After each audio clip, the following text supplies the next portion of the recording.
of your ancestors. It will lead you back to the flotilla.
Between the ice and the heat is the last oasis.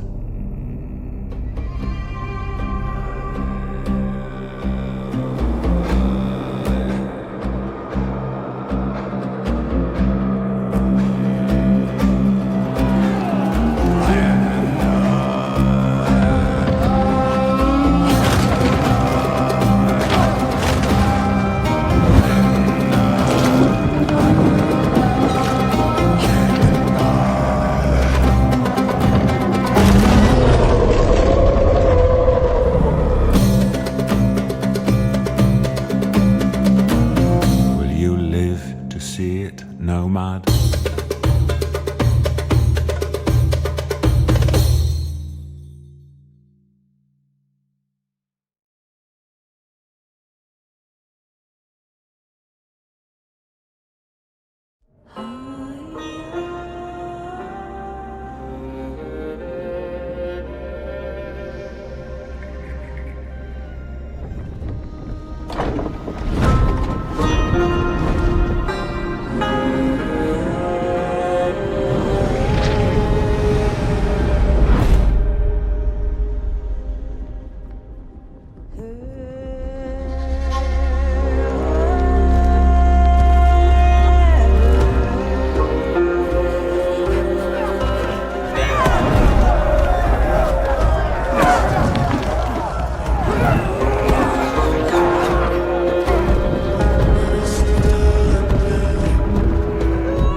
So what is Biomutant in a nutshell?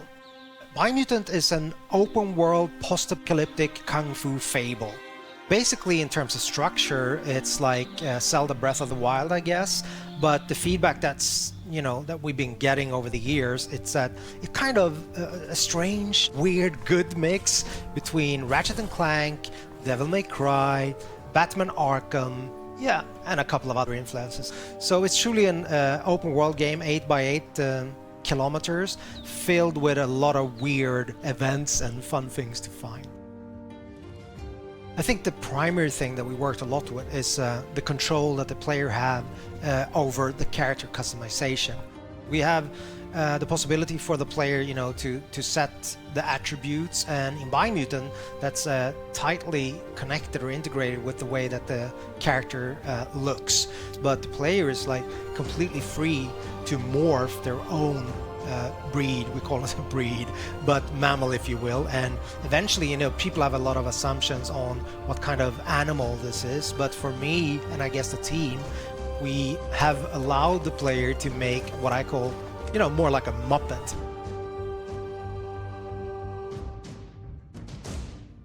And with character customization, it goes all the way down to crafting bits onto your clothes or hats or pants or whatnot. I guess the most important thing is the arsenal or the weapons. I mean, it's an action role-playing game, right? So we're focusing on the action parts of, the role-playing aspect. Each part that you can find for weapons and gear also comes with like a material, a quality aspect, so they can be more damaged or of a higher quality material. Just mentioning that you don't have to repair, but you can actually upgrade things that are broken, but they will never diminish in terms of their material qualities, like in Zelda, for example. We don't do that. In the game, you have 6 different tribes, so they're all composed of, a leader, a Sifu, if you will, that have mastered a specific Wang Fu combat style and trained his disciples in that. So these tribes are now in conflict. Basically, there are 3 tribes that have what we call a light aura. So basically a good karma, if you will, if you want to paint it black and white. And there are 3 tribes that have like a dark aura. Eventually, at the start of the game, you will find that you have to choose an ally, so one of these 6 tribes. As you move along or go further into the game, you're free at any time to change your allegiance. But at the start of the game, you choose one of these 2 tribes. And basically, at that point, the state of the world is represented by a huge tree that's at the heart of the 8x8 kilometer open world. So it's a representation of the world either going under or the world surviving. So this is all tied to the tree of life.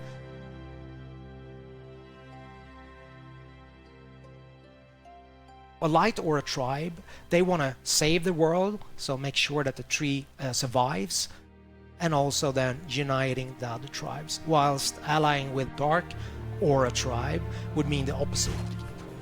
They believe that the only way that you can move forward is to make sure there's kind of a cleansing, I guess. So making sure that everything that's bad in the world kind of goes under, so you have a rebirth and start anew, if that makes sense. So you're very free to make this choice, but also bear in mind that that will affect the ending of the game. Obviously, game being called Biomutant has to have some form of mutations slash abilities, right? There's quite a wide range of them. Primarily, we have the biomutations, so those are kind of more physical abilities, if you will. For example, you can spawn a mushroom in front of you. That has multiple uses, if I just use that one as an example, in terms of creative freedom for you as a player. Combining this jumping up on the mushroom with, let's say, just electricity shooting out from your fingers, like the Emperor in Star Wars, or once the character is airborne, like your enemy, just going up there, unleashing some other kind of strange abilities. I don't want to go into all of them. But the other aspect is the psi mutations. So those are more like your you know, X-Men style abilities, if you will, like for example levitate, which again can give you both exploration opportunities, but also then you can use it in combat in conjunction with other abilities, and obviously ranged combat, so that will give you an advantage, I guess. You're wanting to keep on exploring the world because you're wondering what's going to be, you know, around the next corner. And I guess the hope that we have as a group, as a team, is that that's going to be the unifying factor in terms of people playing the game and giving us feedback, that it's notable that the game has a soul or a vibe that is a little bit unique and special. That's my highest hope for the game, I guess.